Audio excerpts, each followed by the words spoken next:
छोरा छोरी र बुढी लतमाया समेत जम्मा भएको बेला आफ्नो अन्तिम अवस्था सम्झेर अष्टनारायण बोलिरहेका थिए। मैले तिमीहरूलाई केवल जन्माए, तिमीहरूको घाँसबासको केही बन्दोबस्त गर्न सकिनँ। जिन्दगीभर पूजा प्रार्थना गराएर भगवानले मेरो केही सुनिदिएन। बाबु हो, तिमीहरूकी आमा यो बुढिया र एक्ली बहिनीलाई अन्यथा नगर।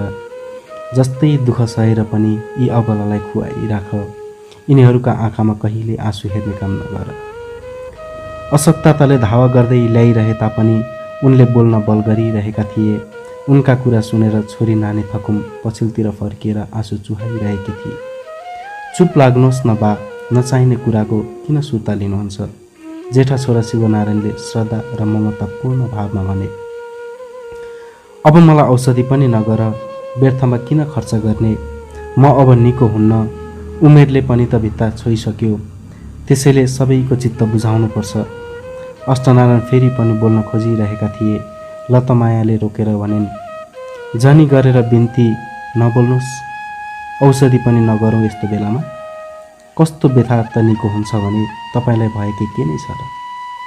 मेरो व्यथा तिमीलाई के थाहा? यसपालि त म केही गरेर पनि निको हुन्न लतमाया। साक्षात धवन्तरी भगवान नै औषधि गर्न आए पनि निको हुन्न। रोगको लक्षणले पनि त थाहा हुन्छ। झन झन खस्कँदै आइरहेको छु। सास रहेसम्म आस भन्ने एउटा कुरा मात्र बाँकी छ। यति भनेर अष्टनारायण एकाएक टक्क रोकिए। यत्तिकैमा सबै हडबडाइसकेका थिए। फेरि अष्टनारायणले बोल्न सुरु गरे। कस्तरी घाँटी सुकेको टक्कै रोकियो। बा, नानी थकुमले बोल्न खोजेर पनि यति सिवाय उनको कण्ठबाट बक फुट्न सकेन। किन बा, के बोल्न खोजेको? बडो मायालु भावमा अष्टनारायणले भने। धेरै नबोल्नुहोस् भनेको बा, परिश्रम होला। मलाई केही परिश्रम भएको छैन, यति त बोल्न सक्छु। तिमीहरूले मलाई यति बोल्न दिनुपर्छ। अहिले मेरो जिन्दगीको आखिरी समय आइरहेको छ, त्यसैले मलाई बोल्न रहर पनि लागिरहेको छ।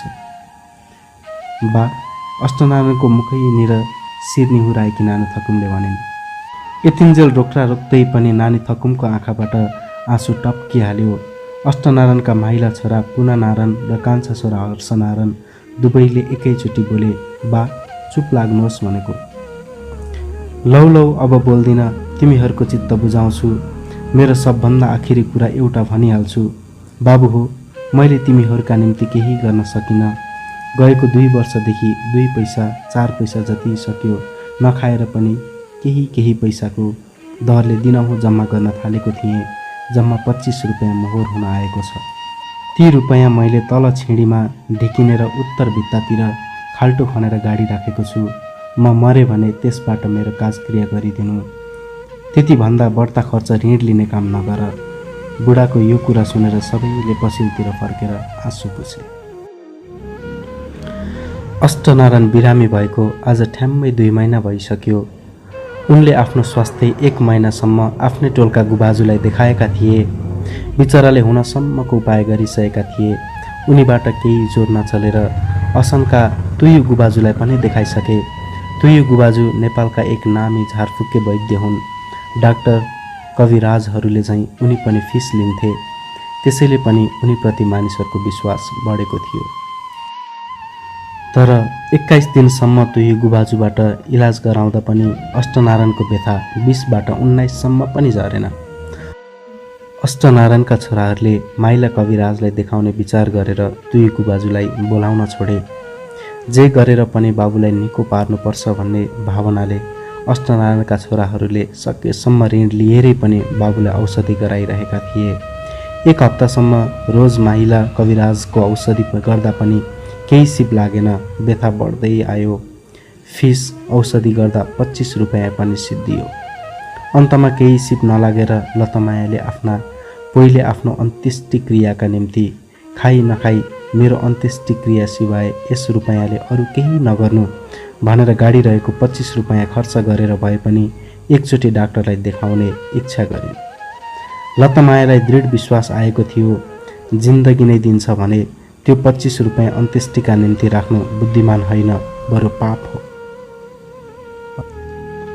यी विचारसँगै लतमायाले छोराछोरीसँग डाक्टरलाई देखाउने र औषधि गर्ने सल्लाह गरिन्। लतमायाले भनेको कुरा पनि राम्रो त सबैलाई लाग्यो, तर त्यसले सबैलाई अफसोस पनि गरायो। विशेष गरेर जेठा छोरा शिवनारायणलाई झन् बढ्ता अफसोस भयो। बाबु बिरामी हुँदा समेत डाक्टरलाई देखाएर औषधि गर्न नसकेकोमा उनलाई चोट लाग्यो। तर अन्त्येष्टिभन्दा बाबुलाई बचाउने कुरा महत्त्वपूर्ण भएकाले आमाको सल्लाह साह्रै बुद्धिमानी पनि लाग्यो शिवनारायणलाई। साथै शिवनारायणको दृढ विश्वास थियो डाक्टरी औषधि पाएपछि बाबु अवश्य निको हुन्छन्। डाक्टर गोदत्त प्रसादको घर आफ्नै टोलको छेडामा थियो। नजिकका डाक्टर भएका र अलि नाम पनि चलेका हुनाले उनलाई देखाउने निधो भयो। डाक्टर कहाँ पुगेर शिवनारायणले भने, डाक्टर साहब 2 महिनादेखि बाबु बिरामी हुनुहुन्छ। डाक्टर साहबले एकचोटि हेरिदिनु भयो भने निको हुने आशा गरेर आएको हुँ डाक्टर साहब। तर डाक्टर गोदत्त प्रसादले आफ्नो कुरामा बिल्कुलै ध्यान नदिएको देखेर शिवनारायणले आफै घाउ भइरहेको मनमा अझ बढ्ता चोट पर्यो। तैपनि ठुलो मानिस भएका हुनाले शिवनारायणले फेरि एक बाजी भन्ने साहस गरेर बोले, डाक्टर साहेब। टेबलमा राखी छोडेको एउटा पुस्तक पल्टाएर शिवनारायणप्रति पख नकराऊ भन्ने इसारामा डाक्टर गोदत्त प्रसादले केवल देब्रे हात हल्लाए। आशा लाग्दो अनुहारमा शिवनारायण त्यसै उभिरहे। डाक्टर किताब हेर्दा हेर्दै कोही आए कि भन्ने ध्यानमा बाहिर ढोकातिर भर्याङतिर बराबर हेर्दथे। यस्तैमा आधा घण्टा बितिसक्यो। शिवनारायणमा अब धैर्य रहन सकेन, किनभने बाबु सिकिस्त छन्। चिन्ताले उनलाई केही गरेर पनि टिक्न दिएन। अनि यही आवेगमा शिवनारायणले फेरि बोल्ने साहस गरिहाले, डाक्टर साहेब, बाबु सिकिस्त हुनुहुन्छ, ढिलो गर्न भएन डाक्टर साहेब। शिवनारायणतिर पुलुक्क दृष्टिपात गरेर डाक्टरले केवल यति बोले, हँ। डाक्टरको यो निष्ठुरी व्यवहार देखेर शिवनारायणलाई एकछिन त डाक्टरलाई मारिहालौँ भन्ने झाँक चलिरहेको थियो। तर डाक्टरसित रिसाउन सक्ने अवस्था पनि त शिवनारायणको थिएन। बाबु सिकिस्त छन्, आफू एक दिनहीन, अरूको निगाह र मद्दत नै उनको जीवन थियो। त्यसैले रिसमा पनि होस राख्न सक्ने बुद्धिमानी पनि उनको प्रवृत्तिमा दौडिरहन्थ्यो। त्यसैले रिसलाई दबाएर शिवनारायणले डाक्टर गोदत्त प्रसादसित फेरि अनुरोध गरे, डाक्टर साहब, आधा घण्टा भइसक्यो म आएको। एकछिनपछि 1 घण्टा पनि हुन्छ। तिमीलाई चाहियो भनेर के समय पर्खिरहन सक्छ? डाक्टर गोदत्त प्रसादले तिरस्कारको भावमा भने, बाबु साह्रै सिकिस्त हुनुहुन्छ डाक्टर साहेब। ज्यादै बिरामी भएपछि सबै सिकिस्त हुन्छन्। के गर्ने त डाक्टर साहेब, साह्रै चिन्तामा छु। सिकिस्त बिरामी मानिसलाई छोडेर आएको छु। पख कचकच नगर, किताब हेरिरहेको छु, ध्यान खलबल नगर। डाक्टरको व्यवहारमा भयङ्कर अमानवता देखेर चिन्ताग्रस्त भएर पनि शिवनारायण नहट बढाइकन टोलाइमा वाल्ल परेर डाक्टरमा मानवता पर्खन लागे। अष्टनारायणको व्यथा बढ्दै आयो। शिवनारायण डाक्टर बोलाउन गएको आधा घण्टा भन्दा बढ्ता भइसक्यो, अझै पनि आएका छैनन्। लतमाया अलि हडबडाइन्। उनले पुनः नारायणलाई पनि डाक्टर कहाँ पठाउन चाहिन्। किसानको छोरो भए पनि पुनःनारायण आफ्नो पुग्दो खेत नभएको हुनाले सिकर्मीको काम गर्थे। पुनःनारायणका ससुरा राम्रो सिकर्मी भएका हुनाले र पुनःनारायणको विशेष रोजगार पनि केही नभएको हुनाले उनका ससुराले उनलाई सिकर्मीको काम सिकाएका थिए। ससुरा छौन्जेल त पुनःनारायणको काम कहिल्यै खाली हुँदैनथ्यो, किनभने उनका ससुरा सिकर्मी काममा नामी मानिन्थे। जहाँ तहीँ बोलावट आइरहन्थ्यो। तर ससुरा बितेपछि पुनःनारायणको रोजगारी अलि लडखडाउन थाल्यो। तैपनि हातमा सिप भएको हुनाले एकाध दिन हात बाँधेर बस्न परे पनि जिउ त्यो गुजारा चलिरहेको थियो। तर यता 2 महिनादेखि बाबु बिरामी भएर पुनःनारायण आफैले पनि काम खोज्न प्रयास कम गरेका हुनाले झन्डै बेरोजगार जस्ता भए पनि उनले एकजना साहुकाबाट 8 दिनको ज्याला पेस्की ल्याइसकेका थिए। आर्थिक सङ्कटका लागि उनले बुबाको त्यो अवस्था र बुबाबाट एकछिन पनि नलग्किने गरेर काम गर्न जाने आँट गरी पेस्की ल्याएका थिए। तर पेस्की ल्याएको भोलिपल्टदेखि बाबुको व्यथा बढेर आयो। पेस्की ल्याएको पनि 8 दिन भइसक्यो। पेस्की ल्याएदेखि बेपत्ता भएको हुनाले साहुले उनलाई समात्न आइरहेका थिए। साहुले अनेक भनाइको सिलसिलामा भनिरहेका थिए, यस्तो बेइमानी गर्नु मानसिवा छैन। बेइमानी गरेको होइन साउजी, के गरौँ, परिस्थिति नै यस्तो हुन आयो। म बेइमानी कहिल्यै गर्दिनँ, पूर्णनारायणले बडो नम्रता साथ भने। खुब इमान्दारी काम गर्यो, यही हो तिम्रो इमान्दारी? पेस्की लिइसकेपछि बेपत्ता? अब 1 हप्ता पर्खिदिनुहोस् न साउजी, बाबुलाई बिसेक भएपछि म काम गर्न सुरु गरिहाल्छु। आजदेखि डाक्टरको औषधि परेपछि त निको भइहाल्छ। तिम्रा बाबुलाई ठिक नहुँदासम्म बरसातले पर्खिरहे त केही छैन।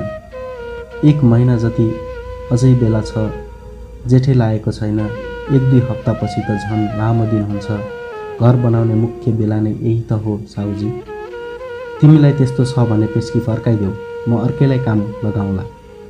पेस्की ल्याएको रुपैयाँ सकिएरै त तपाईँको सबै कुरा सुनिरहनु परेको। बाको यस्तो अवस्था छ, खर्चले मुस्किल परिरहेको थियो। तपाईँले दिनुभएको पेस्कीले मलाई ठुलो काम दियो, यसको पनि मैले गुण सम्झेको छु साउजी। पूर्णनारायणको अति नम्र कुरा सुनेर साउजीले प्रतिवाद गर्न सकेनन्। लतमायाले पूर्णनारायणलाई डाक्टर गोदत्त प्रसादलाई झट्ट ल्याउने ताकिता गर्न पठाइन्। पूर्णनारायण र साउजी दुवै सँगै बाहिर निस्के। पूर्णनारायण जाँदा पनि डाक्टर गोदत्त प्रसाद किताब नै हेरिरहेका थिए। शिवनारायण अघिदेखि उभिको उभै थिए। पूर्णनारायण पुग्न साथ उनले आफ्नो दाजु शिवनारायणलाई भने, बालाई बढ्दै आएको छ, किन ढिलो गर्नुभएको? पूर्णनारायणबाट बुवाको झन खराब स्थिति सुनेर शिवनारायणले हडबडाउँदै डाक्टरलाई भने, डाक्टर साहब, बालाई झन बढिरहेको छ रे, झट्ट हिँडिदिनुहोस् न। गुबाजु सुबाजु यस्तै अरू नै कसैलाई देखाए पनि त हुन्छ नि। तिनीहरूलाई देखाएको भए किफायत पनि पर्थ्यो, फिस पनि धेरै तिर्नु पर्दैन थियो। मलाई त फिस दिनुपर्छ, तिमीहरूलाई मुस्किल पर्ला, डाक्टर त देखाउन खोज्यो, डाक्टर गोदत्त प्रसादले प्रष्टै भने। डाक्टर साहेबलाई नै देखाउन चाहेका छौँ, डाक्टर साहेबले हेरिदिनु भयो भने बालाई तुरुन्त आराम होला भन्ने हामीले आशा गरेका छौँ, शिवनारायणले आशाजनक भावमा भने। त्यसो भए फिस 5 रुपैयाँ यहीँ दिइहाल न त, मेरो यस्तै दस्तुर छ। यहाँ त रुपैयाँ लिएर आएको छैन डाक्टर साहेब, हडबडमा दगुरेर आएको हुँ, घर पुग्न साथ टक्र्याउँला, शिवनारायणले भने। हो डाक्टर साहेब, त्यसो भए लौ हिँड। राम्ररी जाँचबुझ गरिसकेपछि डाक्टर गोदत्त प्रसादले प्रेस्क्रिप्सन लेखिदिए। प्रेस्क्रिप्सन लेख्दा लेख्दै बाबुले लाएको लुगाको तुना बाँधिरहेकी नानी थकुमप्रति हेरेर डाक्टरले भने, झट्टै लुगा लगाई खास्टोले छाती छोपिहाल, हावा लाग्न दिनुहुन्न, अलि न्युमोनियाले पनि छोइसकेको छ। प्रेस्क्रिप्सन लेखिसकेपछि डाक्टरले भने, दिनको 2 मात्रा मिक्सचर खुवाउनु, पुरिया औषधि पनि लेखिदिएको छु, त्यो दिनको 2 मात्रा खाना खानुभन्दा अगाडि खुवाउनु, अनि 2 दिन लगातार एउटा इन्जेक्सन पनि दिन लाउनु, इन्जेक्सन राम्रो जान्ने कम्पाउन्डरबाट दिन लाउनु। बिरामीको कोठा बाहिर आएर जान लाग्दै डाक्टरले भने, राम्ररी हेरविचार गर्नु, व्यथा अलि कडै छ, म भरे पनि एकचोटि हेर्न आउनेछु, बिरामीलाई एक्लै नछाड्नु। बिरामीको बारेमा बाहिर आएर अवश्य केही कुरा बोल्ने शङ्का भएर हिँड्न साथ नानी थकुम पनि सँगसँगै जसो गएकी थिइन्। डाक्टरको कुरा सुनेर नानी थकुमले मुख अँध्यारो पारिन्। नानी थकुमले त्यसरी मुख अँध्यारो पारेको देखेर डाक्टरले भने, किन यसरी मुख बिगारेकी नानी, धन्दा नमान, म सकेसम्म कोसिस गर्नेछु। नानी थकुमसित यति बोली डाक्टर गोदत्त प्रसादले लतमायातिर फर्केर भने, यिनी को हुन् आमै, तिम्री छोरी हुन् कि? लतमायाले भनिन्, हो। ज्यादै चिन्ता लिएकी छिन् जस्ती छिन् यिनले, के यिनको बिहे भइसक्यो? भएको छैन। ओहो, बिहे भइसकेको भए पनि बुढाबुढीहरूलाई सन्चो हुने, बिचरा बुढालाई छोरीको पनि चिन्ता हुँदो होला। शिवनारायणतिर हेरेर डाक्टरले भने, भइगयो, भरे मै आएर इन्जेक्सन दिउँला, कम्पाउन्डरलाई किन मफतमा 1 रुपैयाँ फिस खुवाउने, बुझ्यौ? डाक्टर गोदत्त प्रसाद सरासर हिँड्न लाग्दा शिवनारायणले 5 रुपैयाँ फिस हातमा राखिदिए। नानी थकुम 17 वर्षकी तरुणी थिइन्। उनको यौवन पुष्टिएर ढकमक्क फुलिसकेको थियो। किसानको छोरी भए तापनि उनको अनुहारमा सौन्दर्य बलिरहेको हुनाले उनी भेष बदलेकी शाहज्यादी जस्ती थिइन्। नानी थकुमलाई थाहै नभइकनै उनको चेहरामा हिस्सी भरेको मुस्कान सधैँ नाचिरहन्थ्यो। नानी थकुमको यो विशेषता देखेर डाक्टर गोदत्त प्रसाद मुग्ध भए। नानी थकुम स्वतः उदाइरहेको प्राकृतिक सौन्दर्यका साथ आजको विज्ञानले आविष्कार गरेको सुन्दरताको चमत्कार पनि थपियो भने उनको रूप यौवन कस्तो होला भनी नानी थकुमको पुलुक्क दर्शनमै डाक्टर गोदत्त प्रसादको कल्पना दौडिसकेको थियो। डाक्टर गोदत्त प्रसाद घर फर्किसकेर पनि कति बेरसम्म नानी थकुमको अनुहार सम्झिरहेका थिए। अस्पतालमा विशेष ध्यान दिनुपर्ने कामकाज गर्दा गर्दै पनि गोदत्त प्रसादका आँखा अगाडि नानी थकुमको अनुहार चम्किरहेको थियो र भरेको सपना देखिरहेका थिए। काम गर्दा गर्दै उनी आफ्नो नाडी घडी बराबर हेरिरहन्थे। 11 देखि 5 बजेसम्म उनले 1000 चोटि त घडी हेरे होलान्। जसै घण्टा घरमा 5 टङ टङ हान्यो, कैदबाट मुक्त भए झैँ डाक्टर गोदत्त प्रसादलाई लाग्यो। दङ्ग भएर उनी घर नगइकन सरासर अष्टनारायणका घरतिर बाटो तताए। 5 बजिसकेपछि साँच्चै डाक्टर गोदत्त प्रसाद सजिलैसित आफै एकाएक आइदिँदा अष्टनारायणको पीडित परिवारलाई साह्रै राम्रो सान्त्वना भयो। गोदत्त प्रसाद पनि बडो आश्वासनपूर्ण भावमा मुसु मुसु हाँस्दै अहिले कस्तो छ भन्दै बिरामीलाई अगाडि राखे। डाक्टरले पहिला नाडी हेरे अनि आफैले डिग्री रखाउन लगाएर पनि क्रमैसँग छाती इत्यादि सबै जाँचे। सब जाँचिसकेपछि बिहान लेखिदिएको इन्जेक्सन आफैले दिए अनि एकछिन केही नबोली गम्भीर मुद्रामा बिरामीको मुख हेरिरहे। बीचबीचमा एकाध शोधनी गर्दै डाक्टर गोदत्त प्रसाद बिरामीको अगाडि करिब 1 घण्टा बसे होलान्। डाक्टर आउनुभन्दा अगाडि नानी थकुम आफ्ना बुबाको गोडा मिचिरहेकी थिइन्। डाक्टर गोदत्त प्रसाद बिरामीको सिरामतिर बसेका हुनाले नानी थकुमको ठिक सामुन्ने पर्थे। त्यसैले नहेरे तापनि डाक्टर गोदत्त प्रसादले नानी थकुमको श्रीमुख देखिरहेका थिए। धेरै बेरपछि आफू हिँड्नुभन्दा केही क्षण अगाडि डाक्टर गोदत्त प्रसादले नानी थकुमतिर हेरेर भने, धेरै गोडा मिच्नु पनि ठिक छैन नानी। डाक्टरले त्यति भन्न साथ नानी थकुमले चट्ट हात थामिन् अनि ढोकातिर उभिन गइन्। एकचोटि नानी थकुमतिर पुलुक्क हेरेर डाक्टर हिँड्नलाई उठे। कोठा बाहिर पुगिसकेपछि अष्टनारायणको परिवारका सारा सदस्य डाक्टरको अगाडि उभिए अनि डाक्टर गोदत्त प्रसादले बिस्तारै भने, व्यथा अलिक कडा छ हुँदै गएको छ, होस गर्नुहोस् है। तैपनि म जहाँसम्म सक्छु कोसिस गर्न छोड्दिनँ र आश पनि गर्छु। डाक्टर जान लागेको बेलामा शिवनारायण फिस हातमा लिएर अगाडि बढे। एकछिनपछि अक्नकाए जस्तो गरेर डाक्टर गोदत्त प्रसादले भने, निको नै गरौँ।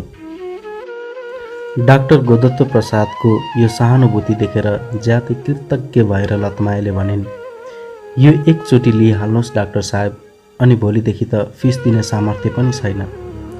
डाक्टर गोदत्त प्रसादले झन् सहानुभूति देखाएर भने, मेरो बुद्धि र बरकतले भेटुन्जेल जरुर म तपाईहरूको यथायोग्य सेवा गर्नेछु। यसमा तपाईहरूले धन्दै मान्नु पर्दैन। शिवनारायणको फिस दिइरहेको हात पन्छाउँदै हिँड्न खोजिकन डाक्टरले भने, भोलि बिहान ठिक 8 बजे आइपुगौँला। त्यतिन्जेल केही बढेर आएमा तुरुन्त खबर गर्नुहोला, रातमा भए पनि म आउनेछु। यति भने डाक्टर गोदत्त प्रसाद हिँड्न लागे। 2 पाइला केही गइसकेका थिए। फेरि फरक्क फर्केर नानी थकुमतिर हेरेर उनले भने, धेरै गोडा मिच्ने काम पनि नगर्नुहोला है, आजलाई पुग्यो। लज्जापूर्ण भावमा नानी थकुमले हस् भन्ने सङ्केतमा केवल शिर हल्लाए।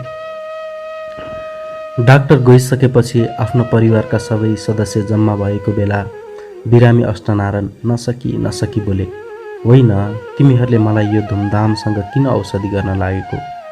म कुनै बालक अथवा युवा पनि त होइन, पुरा आयु पुगिसकेको गरिब घरको बुढो बिरामी हुँदा डाक्टरलाई देखाएर ऋण लिई यसरी खर्च गर्नु बुद्धिमानी होइन। आमा बाबु उप छोराछोरीले श्रद्धा भक्ति गर्नै पर्छ, यो तिमीहरूले दिलैदेखि गरिरहेको देखिहाले। यत्तिकैमा मलाई सन्तोष छ। जिन्दगी यस्तै हो, आखिरमा एक दिन सबैले जानै पर्छ। बाजे बडा बाजेहरू जस्तै म पनि मरौँला, के भयो, यो हाम्रो निम्ति परम्परै हो। त्यसैले बाबु हो, मेरो कुरा सुन। डाक्टर साहेबलाई देखाएर नचाहिँदो ऋण नबोक। कसैले केही जवाफ नदिएको देखेर अष्टनारायण फेरि बोले, के मैले बोलेको कुरा तिमीहरूलाई चित्त बुझेन? शिवनारायणले भने, डाक्टरले चाँडै निको हुन्छ भनेका छन् बा। केही पनि भएको छैन रे, खाली पेटको शिकायत रे, मामुली ओखतीले नै ठिक हुन्छ भनेका छन्, पैसा पनि धेरै खर्च हुँदैन। अष्टनारायणले सम्झाएको भावमा भने, हाम्रा निम्ति थोरै पनि धेरै छ बाबु। भोकले मर्न लागेको गरिबका लागि 2 पैसा थोरै छैन। डाक्टरी औषधि गर्नु भनेको हामी गरिबका निम्ति ठट्टाको कुरो त होइन। हाम्रा निम्ति फिस लिन्न भनेका छन् बा डाक्टरले, शिवनारायणले भने। त्यसो भए डरलाग्दो कुरा छ बाबु, अब कहिल्यै नबोलाउनु ती डाक्टरलाई फेरि। मलाई राम्रै थाहा छ उनी हृदयमा लेस पनि दया भएका मानिस होइनन्। आजसम्म टोलको कोही बिरामीलाई मुफतमा हेरिदिएका पनि छैनन्, सशङ्कित भावमा अष्टनारायणले भने। वृद्ध अनुभवी आफ्ना बुबाको यो कुरा सुनेर शिवनारायणको हृदयमा पनि शङ्काको बीजारोपण भयो। तापनि आपतमा काम दिएको हुनाले उनको गरिबीले त्यो सशङ्कालाई जिउन दिएन। यसैले शिवनारायणले आफ्नो पिताजी अष्टनारायणलाई सम्झाएर भने, डाक्टर गोदत्त प्रसाद सायद अघि खराबै थिए होलान्, तर पछि बदलिने मानिसहरू पनि त धेरै छन् बा। कति दयालु मानिस पनि त पछि अनौठोसँग निर्दयी भएर गएका छन्। ठिक छ, त्यसो भएको भए बेसै कुरा भयो, तर डाक्टरले लिने फिस एक थोक बस्दैमा पनि त हाम्रो डाक्टरी औषधि गर्ने सावगास छैन, अष्टनारायणले भने। त्यो तपाईँ बिरामी मानिसलाई किन चाहियो? तपाईँले केही धन्दा सुर्ता लिनु पर्दैन, केवल मन खुसी पारेर बस्नुहोला, अलि नम्रतापूर्ण भावमा लतमायाले भने। व्रत बोलेको थकाइले हो कि औषधिको गुणले हो, डाक्टर गइसकेपछि करिब 1 घण्टापछि अष्टनारायणलाई राम्रो निद लागेछ। डाक्टर गोदत्त प्रसादको औषधि पर्न साथ यसरी सहसा निद लागेको देखेर अष्टनारायणको परिवारमा आशा पलायो। आज यसरी सजिलैसित निद परिदिएकाले उनीहरूका मनमा आशाको ज्योति उदित भएर आयो। अष्टनारायणले बेलुकीको खाना पनि डाक्टर छँदै अगाडि नै खाइसकेका थिए। खाना बिल्कुलै नखाने हुनाले डाक्टर आफै अगाडि बसी अलिकति बर्ली पकाउन लगाएर खुवाएका थिए। भोलिपल्ट बिहानको 6 बजेतिर मात्र अष्टनारायण बिउजेछन्। बिउजुँदा उनले आफ्नो वरिपरि सबै छोराछोरी र जहान लतमाया पनि छरिएर बसिरहेका देखे। त्यस बिहान रातिदेखि नै सिमसिमे पानी पनि परिरहेको थियो।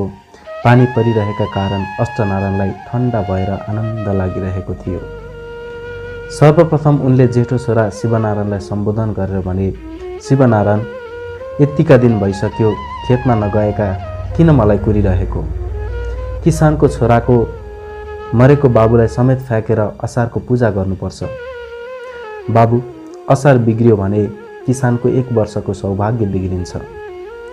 मर्दा सान्न बाबुको प्रेरणादायी कुरा सुनेर शिवनारायण जिल्ल परेर बसिरहे।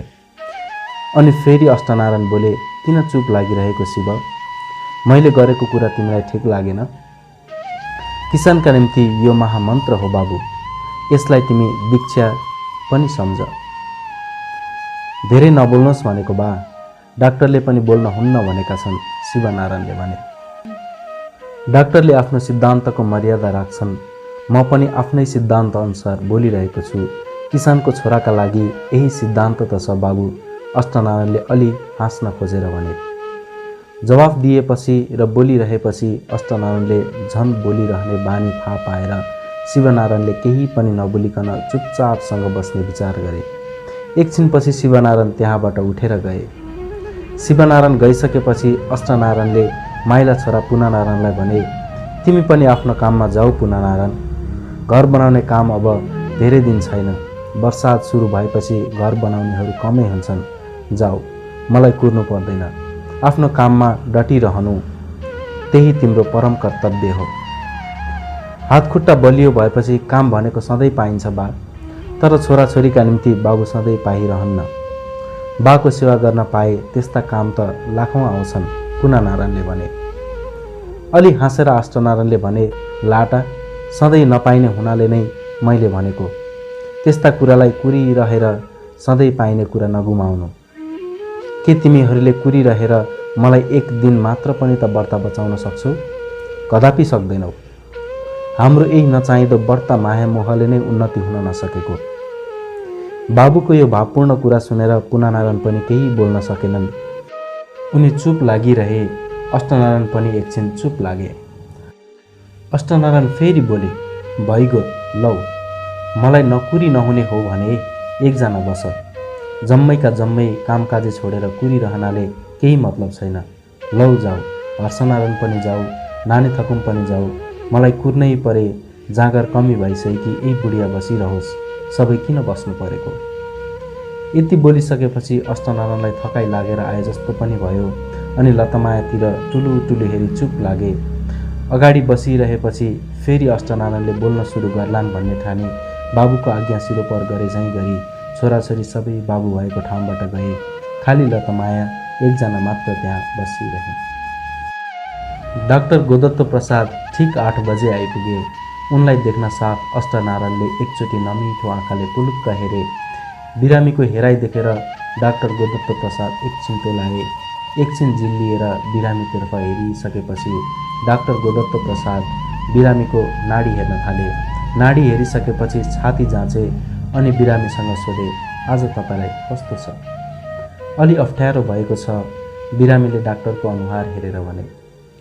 धन्दा नमानोस्, केही हुन्न, अलि आश्वासनको भावमा डाक्टर गोदत्त प्रसादले भने। अष्टनारायणले डाक्टरको मुख क्वार्ती हेरे, केही बोलेनन्। केही खान मन लाग्छ? डाक्टरले सोधे। नकारात्मक भावनामा अष्टनारायणले टाउको हल्लाए। एकछिन चुपचापिले छायो। डाक्टरले बडो गौरसित बिरामीको प्रकृति अध्ययन गरिरहे। बिरामीले पनि डाक्टरको अनुहार एकटकसित हेरिरहे। यसरी समय करिब 5 मिनट बित्यो होला। अनि एकाएक बिरामी अष्टनारायण बोले, डाक्टर साहेब, अब म कति दिन बाँचौँला? आज सोमबारे औँसी परेको छ, कडा दिन छ। यस्तो कुरा गर्नलाई के भएको छ र तपाईँलाई? 2 दिन बिरामी हुँदैमा मानिस मरे भने त संसार चाँडै शून्य हुन्छ। मैले भने जस्तो भन्नुहोस् न, अझ 20-100 वर्ष तपाईँ बाँच्नुहुन्छ, डाक्टरले हाँस्दै भने। तपाईँ त्यस्तो भन्नुहुन्छ, मैले त लक्षण राम्रो देखिनँ। आज जाउँला कि भोलि जाउँला जस्तो मैले देखिरहेको छु, शिथिल भावमा अष्टनारायणले भने। तपाईँ निश्चित नहुनुहोस्, केही भएको छैन। यति भनेर डाक्टर गोदत्त प्रसाद जुरुक्क उठी बाहिरतिर गए। डाक्टर बाहिर जान साथ लतमाया पनि डाक्टरलाई सत्कार गर्ने भावमा पछि गए।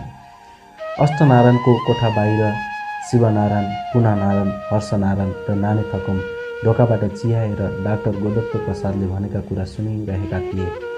डाक्टर गोदत्त प्रसादले उनीहरू सबैलाई पल्लो कोठामा लगेर भने, व्यथा बढ्दैछ, मैले हेर्दा आजको दिन काट्न गाह्रै छ। डाक्टर गोदत्त प्रसादले एकाएक यसो भन्दा सबैको होस हवास गुम्न गयो। अनि डाक्टर गोदत्त प्रसादले भने, तपाईँहरूले अब यसरी चिन्ता गर्ने बेला छैन, जानुहोस्, बिरामी कुरुवा बस्ने गइहाल्नुहोस्। बेहोस सेहोस केही पनि हुने छैन, बोल्दा बोल्दै गुटुक्क हुने रोग हो। डाक्टरको कुरा सुनेर लतमायाले रुँदै भनिन्, डाक्टर साहब, कुनै उपायले पनि ठिक हुन सक्दैन? मेरो विचारमा त अब औषधि गर्नुसम्म पनि फजुल हो, किनभने व्यथा असाध्य भइसकेको छ। अब तपाईँहरूले एकछिन पनि नछोड्नुहोला, गम्भीरतापूर्वक डाक्टर गोदत्त प्रसादले भने। लतमायाले दुवै आँखाबाट बरबर आँसु चुहाइन्। नानी थकुमको आँखाबाट पनि आँसु टप्किहाल्यो। डाक्टर गोदत्त प्रसादले सम्झाएर बिरामी कहाँ कुरुवा बस्न पठाए। लतमाया र उनका सबै सन्तान एकाएक गरेर बिरामी अष्टनारायणको सेवा शुश्रूषामा उपस्थित हुन गए। उनीहरू सबैलाई सम्झाइ बुझाइ गरी डाक्टर गोदत्त प्रसाद आफ्नो घरतिर फर्के। डाक्टरले जाने बेलामा भनेर गएका थिए, भरेसम्म पनि त्यस्तै स्थिति रहिरहे, बेलुकातिर एकचोटि बोलाउन पठाउनु। डाक्टर गोदत्त प्रसादको भनाइ सुनेर सबै छटपटाए। डाक्टर जानसाथ लतमाया र उनका छोराछोरीहरू सबै हुल बाँधेर भित्र पसे। आफ्नो अर्थी सुनेर काममा गइसकेका छोराछोरीहरू किन फेरि एकाएक फर्केर मलाई कुर्न आएका हुन्? अष्टनारायणको चिरकाल रोगग्रस्त हृदयमा च्वास्स लाग्यो। एकचोटि क्वार्ती सबैलाई हेरे अनि सहसा बोले, किन तिमीहरू सबै एकैचोटि फर्केर आएका? कि काममा जाँदै गएनौ? अष्टनारायणको यस प्रश्नको जवाफ दिन तिनीहरू सबैलाई बिनै गाह्रो र अप्ठ्यारो पर्यो। सबै बुबाको मुख हेरेर चुप लागिरहे। अनि फेरि अष्टनारायण बोले, लौ, तिमीहरू सबै भावुकताको बसमा परेर असत्य बाबुको माया मोहमा फसेर सत्य काम कर्तव्य लत्तै रहेछौ। अस्त्रनारायण बोलिरहेको देखेर लतमायाले बीचमा कुरा काटेर भनिन्, अलि बेस भएर आएको बेला धेरै बोल्नु नदिनु भनेका छन् डाक्टरले। डाक्टरलाई थाहा रहेनछ लतमाया, मलाई कति पनि बेस भएको छैन, बरु झन् झन् बिग्रँदै गएको देख्दछु, अष्टनारायणले भने। अष्टनारायणको यो कुराले लतमायालाई साह्रै चोट पर्यो। लतमायाको वेदना थाहा पाएर अष्टनारायणले भने, लतमाया, जन्मेपछि मर्नुपर्छ, अवश्य हो। म मरेपछि तिमी विधवा भएर अपूर्ण हुन्छौ। यदि तिमी अगाडि मरे पनि म त विधुर हुन्छु। दुवै एकैचोटि सँगै मर्ने संयोग पाउनु त असम्भव जस्तै कुरा हो। त्यसैले यस्तो कुरामा अफसोस गरेर साध्य छैन लतमाया। बोलेकै सिलसिलामा अष्टनारायणले छोराहरूतिर हेरेर भने, मलाई जहाँसम्म विश्वास छ होस् भएरै मरौला जस्तो लाग्छ। होस् भएसम्म त म दानसान केही पनि गर्न कदापि दिन्न। तिमीहरूले ऋण लिएर दिन दक्षिणा र काजक्रिया गर्न थाल्यौ भने तलसिंह र साहु तिर्दैको फजिती भई तिमीहरूका पुस्तौँ पुस्ताका सन्तान दर सन्तानहरूले 12 महिना आधा पेट गुजारा गर्न पनि नसक्ने होलान्। यो कुराको तिमीहरूले सधैँ राम्रो ध्यान राख्नु। तत्काल अष्टनारायणको बाणी टक्कै रोकियो। अष्टनारायणको यो स्थिति देखेर स्वास्नी छोराछोरी सबै हडबडाउन थाले। उनीहरूको यो प्रकृति देखेर बोल्न असमर्थ भएका अष्टनारायणले हातले सङ्केत गर्दै धैर्य धारणा गराए। तत्काल प्रकृति बदली अष्टनारायणले छिटो छिटो चारैतिर आँखा घुमाएर हेर्न थाले। यस्तैमा 1-2 हिक्का पनि आउन सुरु भयो अनि 2 मिनेट पनि नबित्दै अष्टनारायणले सधैँका लागि आँखा चिम्ले।